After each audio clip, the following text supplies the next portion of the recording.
안녕하세요, 홍쌤입니다. 이번 시간에는 방정식에 대해서 공부를 해보도록 하겠습니다.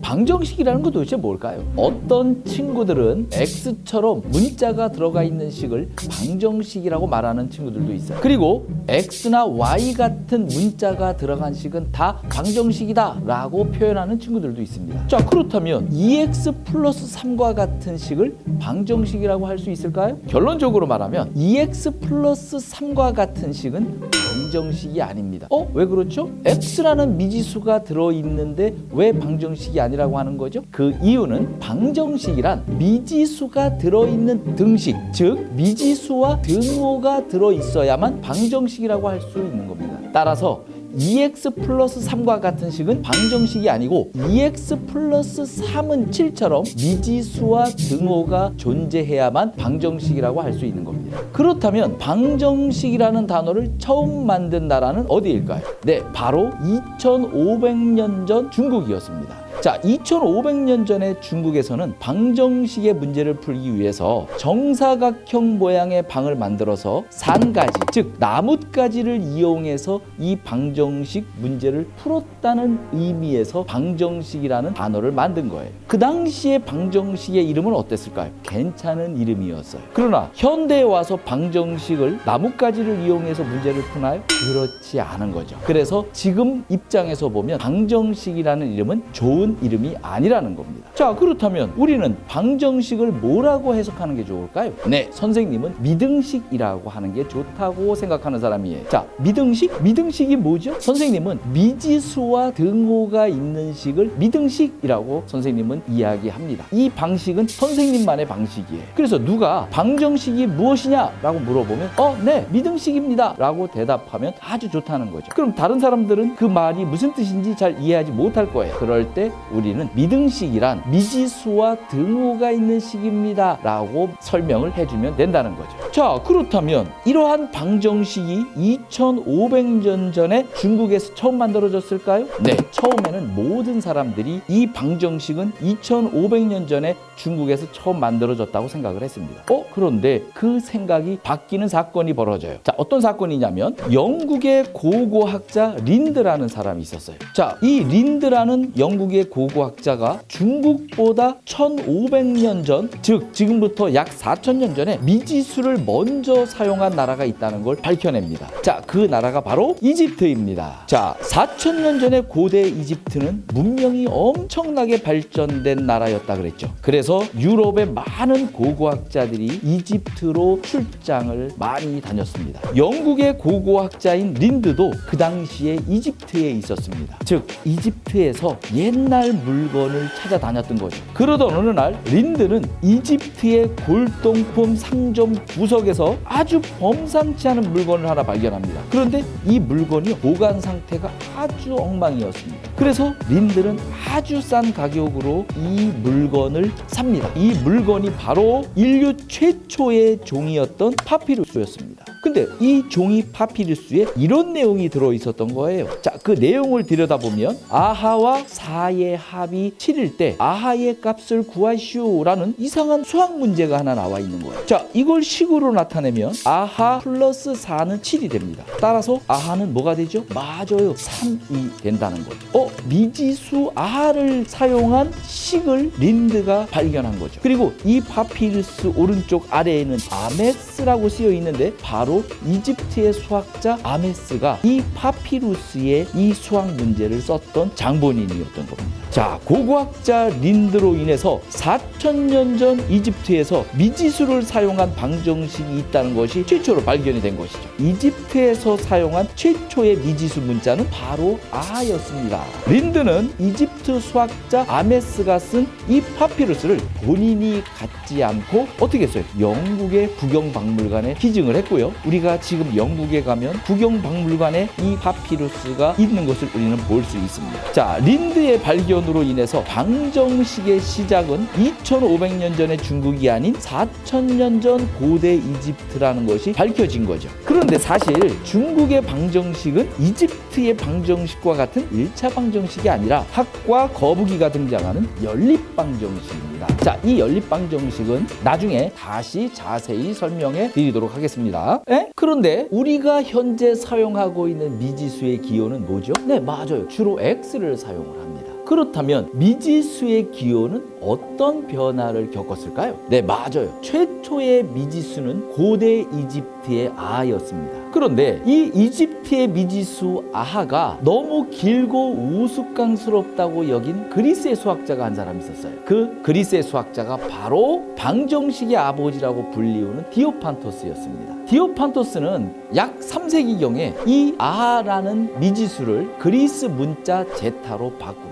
그리고 이 제타가 굉장히 오랫동안 사용이 됩니다. 자, 마지막으로 바뀐 것이 바로 데카르트에 의해서 지금 우리가 사용하고 있는 미지수 x로 바뀝니다. 그런데 그 당시에 데카르트도 미지수를 제타로 사용을 하고 있었던 거예요. 데카르트가 방정식 논문을 써서 인쇄소에 가지고 갑니다. 그리고 이 자기가 쓴 논문을 인쇄하도록 인쇄소 사장에게 부탁을 합니다. 그런데 인쇄소 사장님 이야기가 뭐라고 하냐면, 요즘 방정식을 공부하는 학생들이 많아서 지금 제타라는 미지수가 없습니다 라고 이야기를 하는 거예요. 따라서 이 제타라는 활자가 없기 때문에 책으로 만들어 드릴 수 없다는 거예요, 지금 당장. 그래서 데카르트는 이 논문이 바로 나와야 되니까, 그러면 제타라는 활자 대신에 사용할 수 있는 활자가 뭐가 있느냐고 물어봅니다. 그때 이 인쇄소 사장이 X라는 활자가 많이 남아있다고 이야기를 합니다. 자, 그러자 데카르트는 제타라는 활자 대신에 X라는 활자를 이용해서 인쇄를 하도록 부탁을 합니다. 그래서 미지수 X가 사용되는 이런 일이 발생이 된 거죠. 자, 그런데 그 당시에 데카르트는 유럽에서 엄청나게 유명한 수학자였어요. 그러니까 데카르트에 의해서 미지수 X가 사용된 책이 나오니까 많은 사람들이 데카르트를 따라서 제타라는 미지수 대신에 X라는 미지수를 사용하기 시작을 합니다. 우리가 얼뜻 봐도 이 제타라는 문자는 사실 우리가 쓰기가 쉽지 않은 문자라는 걸 알 수 있는 거죠. 그래서 이 미지수, 방정식에서 사용되는 미지수 X가 데카르트에 의해서 사용되기 시작을 하는 겁니다. 자, 이렇게 오랫동안 문자는 수학에서 사용되어 왔습니다. 문자는 지금부터 약 4,000년 전부터 수학에서 사용이 되어 왔던 거예요. 그렇다면 문자가 수학에서 어떻게 사용되는지 이제 본격적으로 알아보도록 하겠습니다. 그럼 아래에 설명된 문장을 문자를 사용한 식으로 간단하게 나타내 보자고요. 자, 첫 번째, 가로의 길이가 xcm, 세로의 길이가 ycm인 직사각형의 둘레의 길이를 구하는 문제입니다. 자, 직사각형에 보면 가로가 두 개니까 우리는 2 곱하기 x라고 할 수 있고, 세로의 길이도 두 개니까 2 곱하기 y라고 할 수 있죠. 따라서 식은 2 곱하기 x 플러스 2 곱하기 y가 되겠습니다. 자, 두 번째, 10의 자리가 a, 1의 자리가 b인 두 자리 자연수를 식으로 나타내면 a 곱하기 10 플러스 b 곱하기 1이라고 표현할 수 있습니다. 자, 이처럼 문장에서 복잡하게 나타난 이 관계를 문자를 사용한 식으로 나타내면 어떤 좋은 점이 있을까요? 네, 바로 수나 문자를 연산 기호로만 묶어 놓았기 때문에 바로 한눈에 쉽게 파악할 수 있다는 겁니다. 자, 그렇다면 다음의 수나 문자로 간단히 나타낸 식에서 곱셈 기호까지도 생략해서 나타낼 수 있을까요? 네, 바로 연산 기호 중에서 곱셈 기호는 바로 생략할 수 있습니다. 어떻게 생략되는지 방법을 보여드릴게요. 자, 첫 번째, x 곱하기 마이너스 2는 마이너스 2x처럼 나타내면 됩니다. 즉, 수나 문자의 곱에서 수를 문자 앞에 쓰는 것이 좋습니다. 왜냐하면 수를 뒤에 쓰면 x 마이너스 2가 되기 때문이에요. 자, 두 번째, 1 곱하기 x 같은 경우는 x라고 표현하면 됩니다. 왜냐하면 1과 x와의 곱에서는 2를 생략할 수 있기 때문이에요. 그 이유는 2를 곱해도 크기가 변하지 않기 때문인 거죠. 그러나 0.1이나 0.01 같은 1은 절대로 생략할 수 없습니다. 즉, 0.1 곱하기 x는 0.1x, 0.01 곱하기 x는 0.01x로 반드시 1을 표현을 해줘야 된다는 거죠. 세 번째, a 곱하기 b 곱하기 c는 a, b, c로 간단하게 표현할 수 있다는 겁니다. 즉, 문자와 문자의 곱에서는 문자가 다르면 반드시 알파벳 순서로 적어주면 되고요. 같은 문자라면 거듭제곱꼴로 나타내면 됩니다. 즉 문자와 문자 사이의 곱에서는 곱셈의 교환법칙이 성립하기 때문입니다. 자, 그렇다면 나눗셈의 기호 나누기도 생략할 수 있을까요?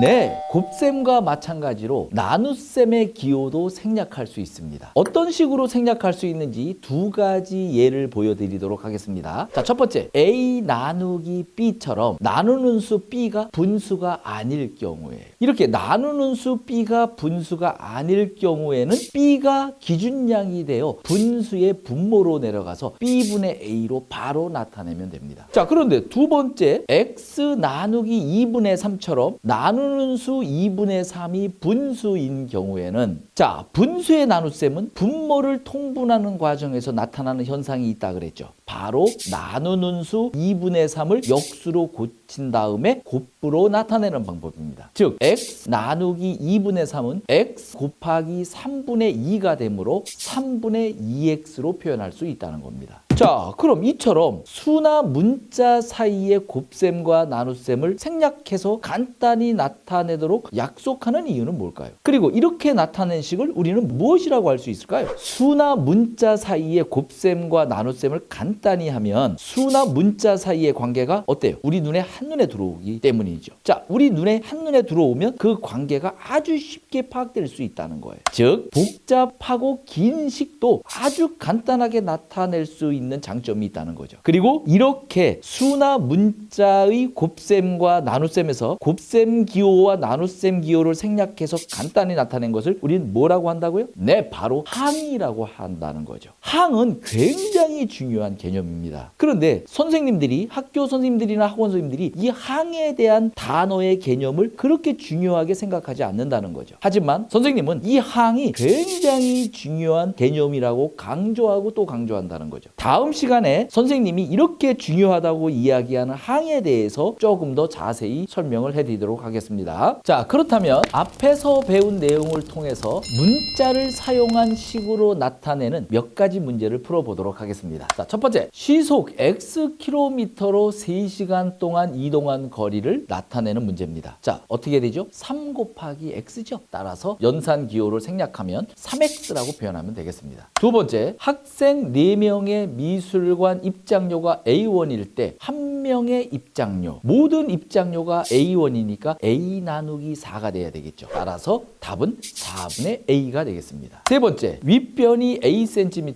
아랫변이 B cm, 높이가 5cm인 사다리꼴의 넓이 식을 쓰면 괄호 열고 A 플러스 B 괄호 닫고 곱하기 5 나누기 2죠. 따라서 생략하면 2분의 5 괄호 열고 A 플러스 B 괄호 닫고가 되겠습니다. 네 번째, X%의 소금물 500g 속에 녹아있는 소금의 양. X% 하면 우리는 뭘 생각하라 그랬죠? 퍼센트는 100분율이니까 X%는 100분의 X라는 거. 따라서 500 곱하기 100분의 X는 100분의 500X이므로 500과 100을 약분하면 5X로 표현하면 되겠습니다. 다섯 번째, 정가가 X1인 옷을 80%에 판매한 판매 가격. 정가는 뭐죠? 정해놓은 가격이죠. 그게 X고요. 80%에 팔았으니까 퍼센트는 항상 어떻게 표현한다? 80%는 100분의 80, X%는 100분의 X, 이런 식으로. 따라서 X 곱하기 100분의 80은 100분의 80X이므로 약분하면 5분의 4X로 표현하면 되겠습니다. 자, 다음을 곱셈 기호와 나눗셈 기호를 생략한 식으로 나타내시오라는 문제입니다. 자, 여섯 번째, 2 곱하기 A 곱하기 B는 2AB로 나타내면 되겠고요. 7번, Y 곱하기 X 곱하기 마이너스 1 곱하기 Y는 마이너스 1 XY 제곱으로 나타내면 됩니다. 여덟 번째, X 곱하기 Y 나누기 5는 5분의 XY로 나타내면 되고요. 아홉 번째, 8x 나누기 마이너스 3분의 4는 8x 곱하기 마이너스 4분의 3이므로 마이너스 6x로 나타내면 되겠습니다. 자, 이번 시간은 문자를 사용하여 식을 나타내는 방법에 대해서 배웠습니다. 방정식이 뭐라고 했죠? 방정식이란 미지수가 있는 등식이다 라고 했고, 이걸 홍쌤은 미등식이라고 했습니다. 자, 방정식은 지금부터 약 4,000년 전부터 많은 수학자들에 의해서 계속해서 발전해 왔다는 점 기억해 두기 바라고요. 그리고 중학교부터는 문자와 수 사이의 곱셈과 나눗셈 기호를 생략해서 식을 더 간결하고 알아보기 쉽게 나타낼 수 있다는 것, 그리고 이것을 항이라고 한다는 것 잘 기억해 두기 바랍니다. 감사합니다.